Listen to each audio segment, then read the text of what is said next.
Bonjour à toutes et à tous et bienvenue dans Storytelling, le podcast traitant d'un événement advenu dans le rap en décortiquant les faits dans leur entièreté, ainsi que l'œuvre proposée par l'artiste. Aujourd'hui, je reviens sur le rappeur Danny Brown au sein de son passé chaotique dans sa ville natale et l'œuvre qui en sera inspirée.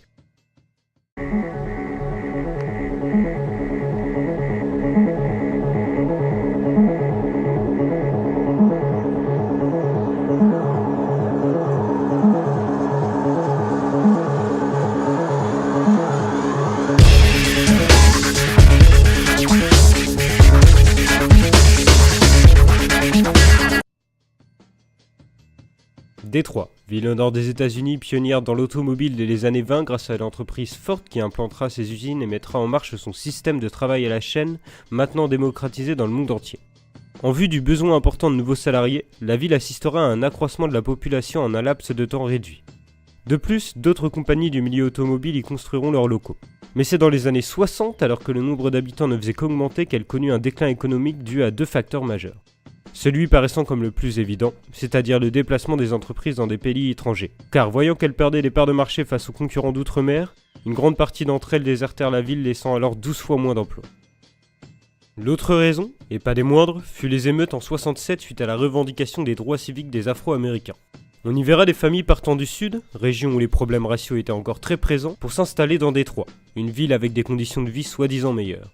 La vérité était moins resplendissante. En effet, des tensions raciales entre blancs et noirs se créèrent, obligeant la population à ne pas se mélanger dans les mêmes quartiers. Aussi, les usines ne souhaitaient pas toujours embaucher des travailleurs noirs pour des postes à responsabilité. De ce fait, on voit le chômage augmenter et donc la création de quartiers très pauvres. Mais c'est durant la nuit du 23 juillet que tout bascula, lorsque les policiers commencèrent à interpeller de nombreuses personnes de couleur noire dans la soirée. Cela créera cette fameuse manifestation durant alors 3 jours, et où des magasins seront pillés entraînant une confrontation entre la police et les habitants.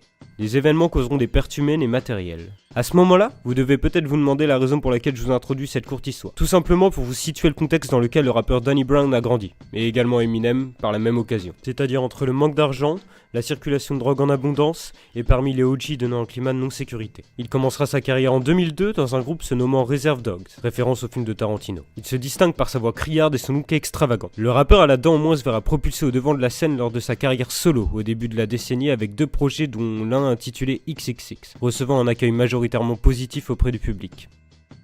Une apparition dans la liste des freshmen du magazine populaire XXL ne fera qu'augmenter sa cote, fréquentant la nouvelle vague de rappeurs comme A$AP Rocky ou Schoolboy Q, ou encore la scène électro lui permettant d'accéder à un deal sous le label de Fool's Gold Records du DJ A-Track.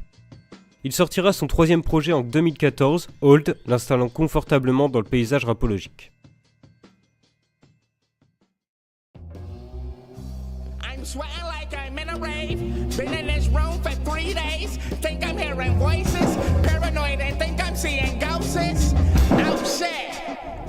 Phone keep ringing, but I cut that shit off. Only time I use it when I tell a dealer drop it off. Had a threesome last night, ain't matter what it costs. Couldn't get it hard, tried to stuff it in soft. Had to fuck them both raw. Keep my fingers crossed. Been grinding on my teeth so long it's swelling up my jaw.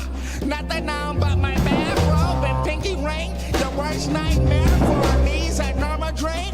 And I learned anything. It's don't nod off with your motherfucking cigarette burning. Knocking on the door, but I won't answer. Residue on mirrors, chow dancer. And it's the downward slide. Mais pour bien comprendre la personnalité du rappeur ainsi que ses faiblesses, il va falloir que je vous parle de son 4e projet, Atrocity Exhibition, sorti en 2016. Exposant sa façade la plus sombre de lui-même sur les productions expérimentales apportant une cohérence du début jusqu'à la fin. Dérangeant, c'est le mot qui me vient à l'esprit lorsque je suis confronté à l'album. Ce que Brown raconte dans ses textes n'est pas toujours plaisant à entendre. Il nous dépeint sa réalité face à son environnement et les vices auxquels il est confronté. Le titre n'a pas été choisi au hasard, bien au contraire. Il y avait déjà pensé en 2011 lorsqu'il sortait sa mixtape XXX. Voulant l'utiliser pour cette œuvre, il s'est dit alors qu'il serait plus judicieux de laisser le temps défiler pour l'appliquer plus tard. Il apporte à ce groupe de mots une signification directement inspirée par le titre du même nom de Joy Division, c'est-à-dire la perception que son public se fait de lui et ce qu'ils attendent de sa part. Car dès le début de sa carrière, il lui fut attribué des caractéristiques de mec barré, toujours défoncé et instable. Il faut dire qu'entre sa coupe de cheveux en pétard, sa voix aiguë et son rire décalé, il y avait de quoi. Mais d'ailleurs, c'était plutôt le cas, avec une enfance difficile au sein d'une famille pauvre de Détroit où son père devait vendre de la drogue pour nourrir sa famille. Et où Brown, père à 16 ans, a dû le faire à son tour dès ses 18 ans, entraînant chez lui une consommation régulière. Finalement, le problème était plus profond que ça, car lorsque nous pouvons le percevoir comme un divertissement à l'échelle musicale, lui ne faisait que subir les drogues et son rôle de stoner. Voilà ce qu'insinue le titre. Il est exhibé, son potentiel de divertissement se fait sucer jusqu'à la moelle. Il se positionne comme la bête de foire de sa propre vie face aux autres. Solution, exposer ses faiblesses tout au long de l'œuvre.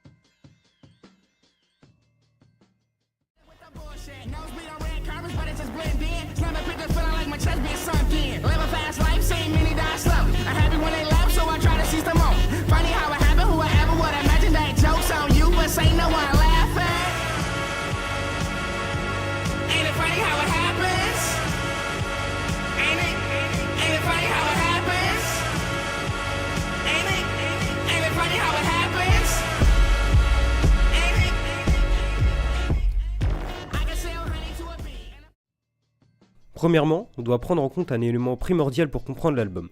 Le rappeur présente deux flows variants entre les morceaux. L'un criard, reflétant les moments les plus durs de sa vie avec un point de vue brutal et sans concession, décrivant ses actions les plus trash. Dans le son Lost, il revient sur l'époque où il s'adonnait à la vente de cocaïne ainsi qu'à sa consommation.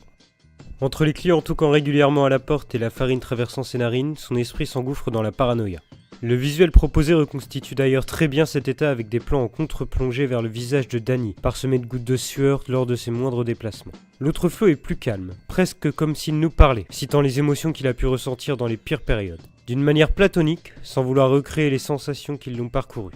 Le discours est particulièrement présent dans Downward Spiral, introduisant l'album, où il cite les symptômes mentaux et physiques qui le touchent. Des choses plutôt concrètes comme le fait qu'il entend des voix résonner dans sa tête ou aperçoit des fantômes. En me penchant avec plus d'assiduité sur les lyrics, j'ai constaté à quel point ce disque était dur, me poussant à accepter une réalité peu reluisante. Par exemple, dans Tell Me What I Don't Know, il nous raconte la routine dévastatrice de sa jeunesse pour ensuite, d'un air dépité, nous demander s'il y aurait quelque chose qu'il n'aurait pas vu ou vécu tout en citant les faits. Il répète alors dans le refrain « La nuit dernière, mon pote s'est fait tuer près d'une épicerie, se faisant tirer dessus en allant chercher un blunt. » Tous ces imprévus rythmant sa vie lui paraissent banals. Il est retranscrit avec une facilité déconcertante. En parcourant l'album, j'ai remarqué l'utilisation récurrente d'une image, celle de la pluie. Elle est l'allégorie du désastre lui tombant dessus. Le morceau le plus parlant est When It Rain, ne serait-ce dans le refrain lorsqu'il nous met en garde « Lorsqu'il pleut, il tombe des cordes ». Expression soulignant le fait que si quelque chose tourne mal, la suite risque d'être pire. Ou bien dans Today, mentionnant « Tir au niveau du torse, pluie de sang, après la tempête, les mères se mettent à pleurer, les enfants se questionnent.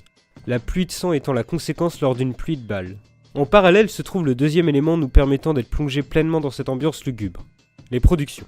Le rappeur s'est dirigé vers des sonorités plus expérimentales que ses précédents projets, amenant avec lui ses larges influences. Chose notoire avec les samples utilisés par son compère anglais de toujours, Paul White, produisant les 3/4 de l'album. Il passe par des sons variés tels que des notes de piano composées par Raz Méziné, initialement prévues pour la bande originale du film Hellraiser 6, des synthés utilisés dans des films de science-fiction ou bien une chanson interprétée par une vocaliste de Shanghai sur une compilation presque inconnue.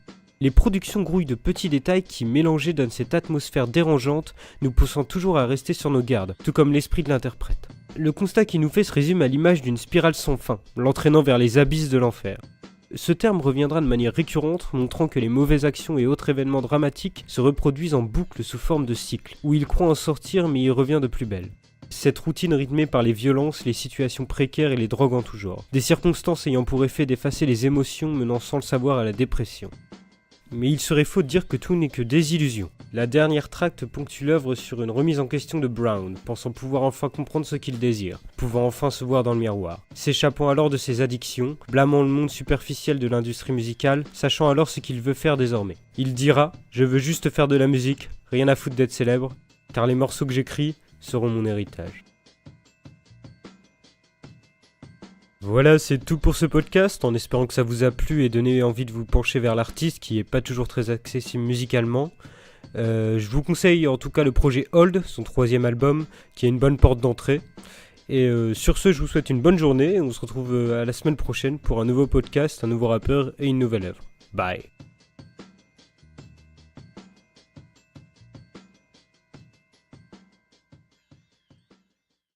Count bars, y'all be count sheet, no cheat sheet, get it out the mud, get it how you live while I'm out here in the field. My nigga wake up, wipe the cold out your eyes, it's a cold, cold world, but even hotter when you die, so no trials to do.